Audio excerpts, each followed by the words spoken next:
Welcome to the Midnight Show. I'm your host, Shivi Jindal, and today we'll be tackling the issue of clean drinking water and how food waste can be repurposed to solve this problem.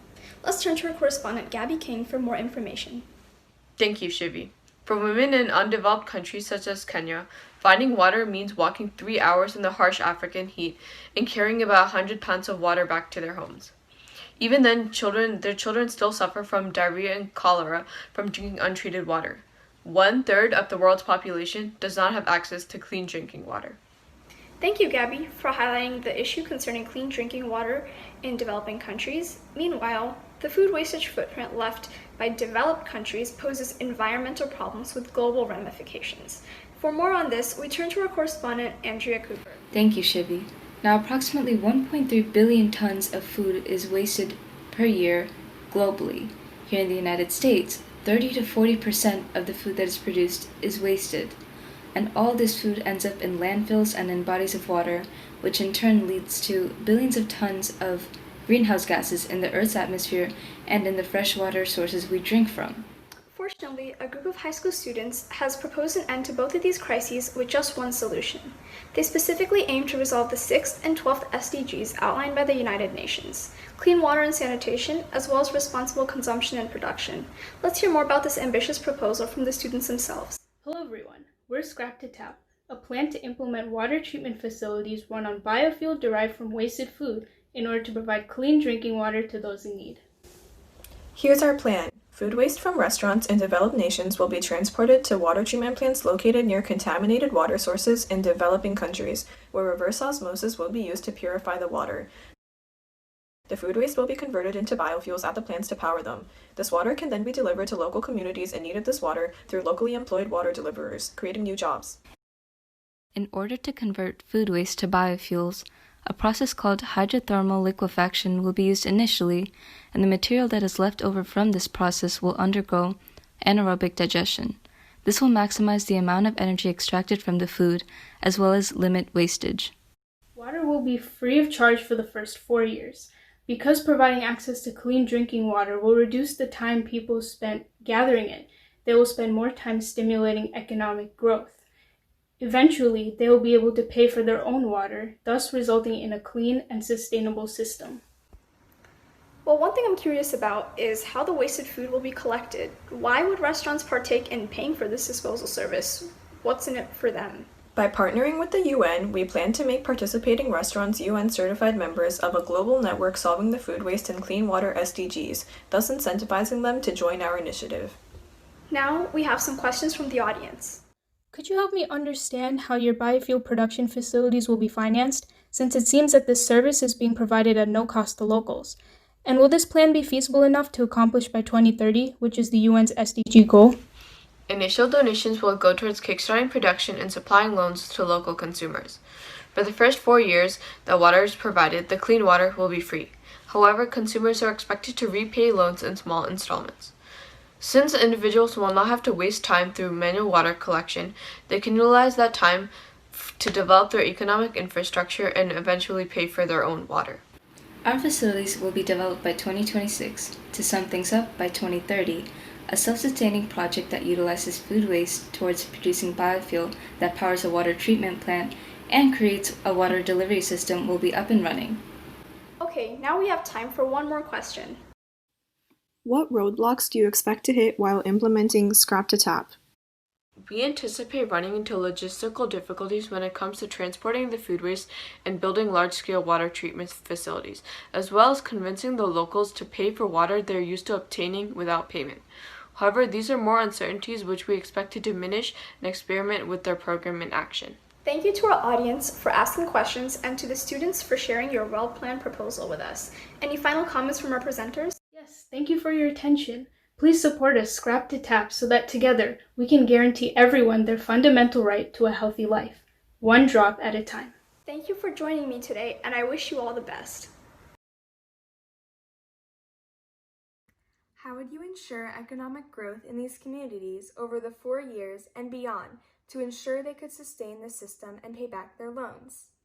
Within the 4 years, we intend to invest our own money that we get from our waste removal services, grants, donations, fuel by product sales into building our water plant systems and providing a salary for our local workers. Locals will be incentivized by a campaign to explain how our system will be saving them from spending hours on water collection and instead use that time to find employment.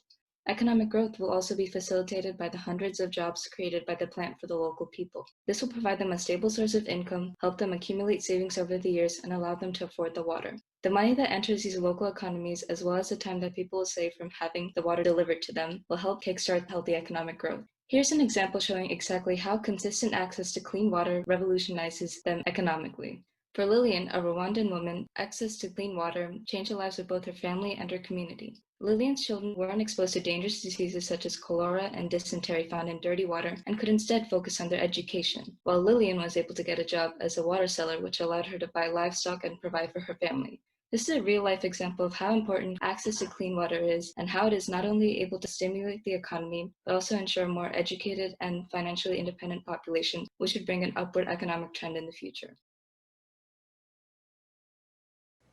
How sure are we that this problem can be solved without exacerbating other major problems such as overconsumption and overwaste? Our plan is to repurpose food that is already wasted and does not incentivize overconsumption. In fact, our plan even indirectly discourages overconsumption because our food collection system is based around charging restaurants and other businesses a set fee per ton of waste. Keep in mind, this disposal fee is one that businesses are already accustomed to as they currently pay local waste removal services. We will be providing a competitively priced alternative that is sponsored by the UN and helps provide water to those in need. Because of our disposal fee, purposely being more wasteful would be financially damaging. Essentially, we are not incentivizing restaurants to produce more waste, but rather to provide us with the waste they already produce in exchange for a competitive price and a special status as a member of a global network of restaurants and water treatment facilities to help provide water to those in need. In addition, we will be reducing the amount of waste that goes to landfills overall because our process of converting food waste to biofuels is very efficient in terms of extracting the maximum amount of energy from the food waste. The initial step of the process, hydrothermal liquefaction, will produce biofuel and a leftover mixture of the food waste and water. This mixture is then anaerobically digested to produce methane gas, which will be used in tandem with the biofuel to power the plants. The slurry that is left over from the anaerobic digestion can be used as fertilizer, which means that it will not take up space in the landfill or pollute the environment. Therefore, our process is extremely clean and produces very little waste. Moving waste will be highly expensive. How do you plan on combating the high costs associated with transporting the waste? Within those 4 years, what changes will be made in the afflicted areas so they can pay for water? Though moving waste will be somewhat costly, we carefully weighed our options regarding implementing this plan before deciding that this was our optimal course of action. Primarily, biofuel degrades over time, so having the conversion process take place near the water plant facilities guarantees that the biofuel will be at peak quality.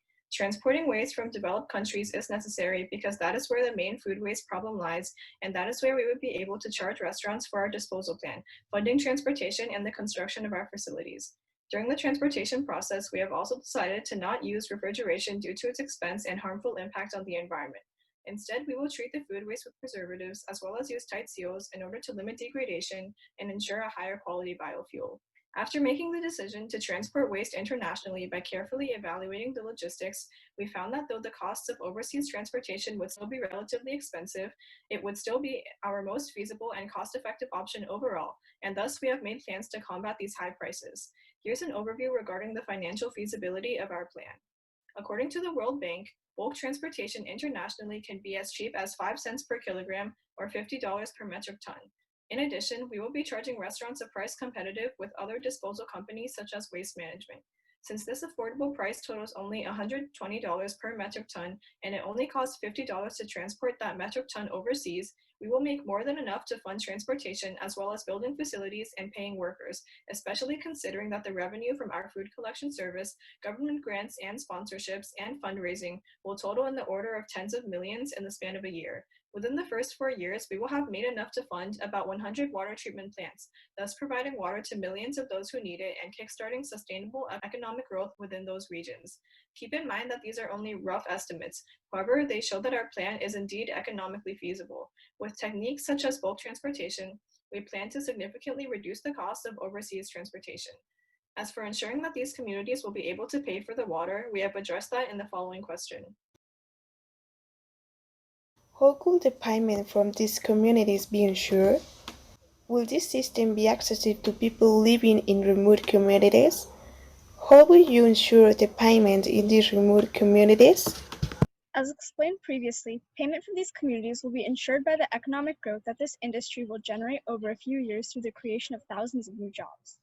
Water will be easily accessible, even for those in remote communities, because of the widespread nature of our plan.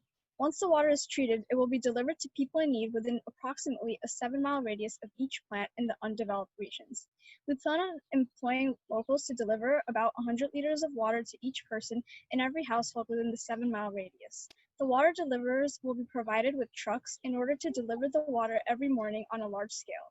The system will not only create jobs in the region, but also significantly save the time of those receiving the water, who can now spend those hours searching for new opportunities to be productive rather than traveling long distances for water that may not even be clean.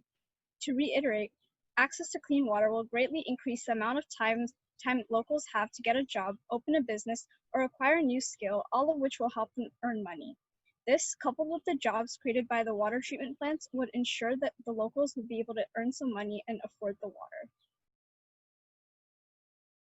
Although the water is free for the first 4 years, your idea is to loan the money out to consumers and expect them to pay it back in small installments. Is this really a pragmatic and sustainable way to fund your project? And how are you sure that the benefits from the rise in water prices caused by producing clean and filtered water using the complex system you mentioned in your proposal outweigh the current time commitment of acquiring usable water through subsistence in terms of economic growth after the full implementation of your proposal? Although we were expecting the locals to pay back the loans in small installments, their payments do not make up the bulk of the funding. Most of the money needed to build and operate the facilities will be coming from our food collection service and government sponsorships. The problem with acquiring usable water through subsistence is that oftentimes this water is miles away and requires families to walk for hours in order to get to a freshwater source. Even after doing this, the water is not guaranteed to be clean and carries many diseases. Therefore, although the water we plan on providing people will not be completely free, the safety and convenience that comes with the price greatly outweighs current methods of water collection. The convenience factor is especially important because, as stated previously, the locals would have more time to acquire a job, which would stimulate the economy. Our plan is not to overhaul and fund the entire economies of our target regions, but it is to kickstart them in a smaller, more local scale. We want to help people be able to earn wages and get an education by freeing them out of the burden of finding clean water.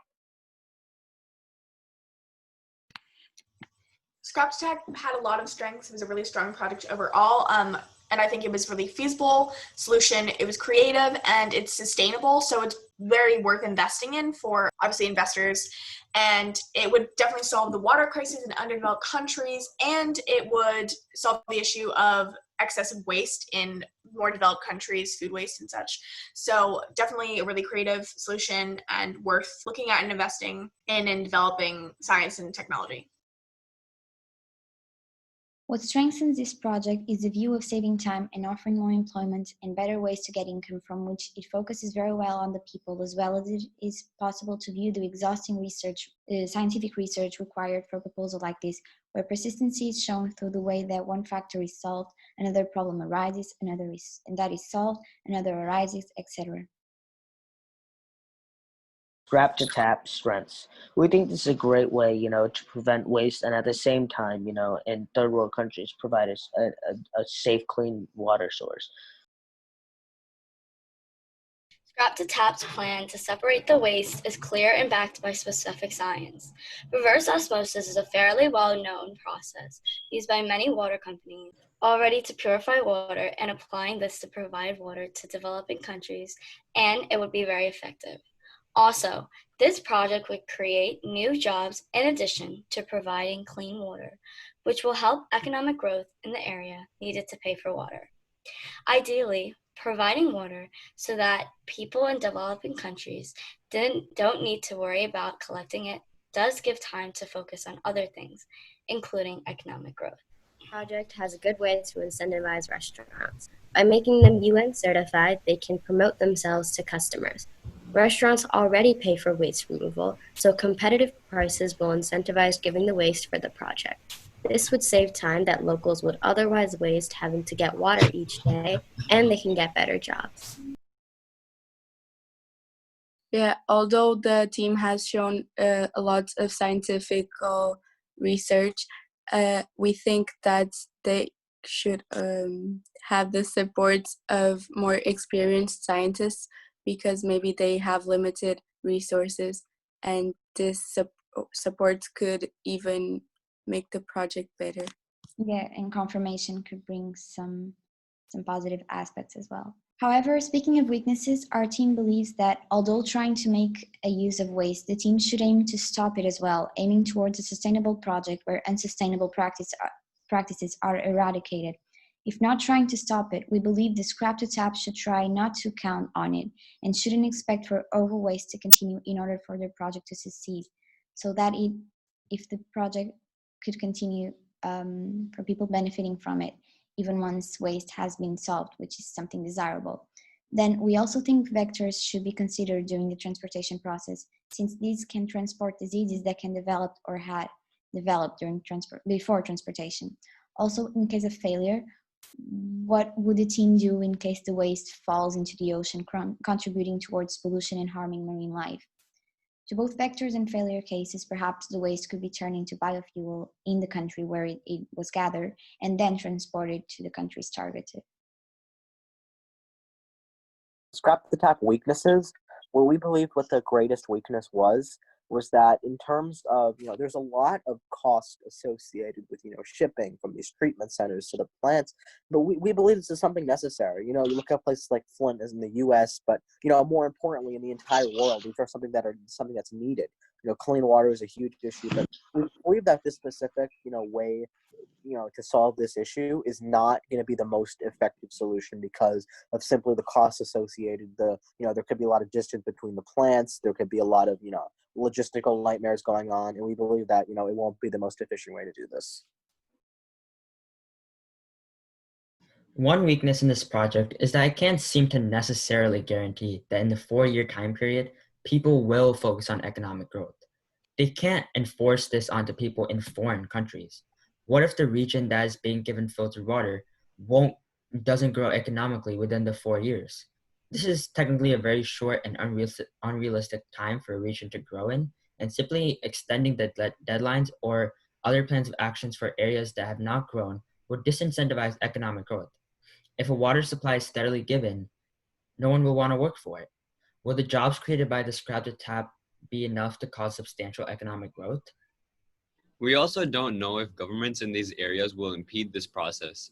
This project will definitely need some sort of approval from an authority figure or group, and what happens if this isn't approved?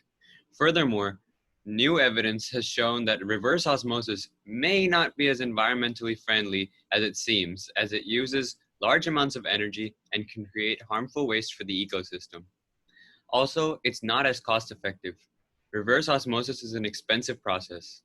Based on the explanations you all made in the Q&A, we still believe that this complex method for providing a necessary commodity of water may cause prices to unnecessarily increase.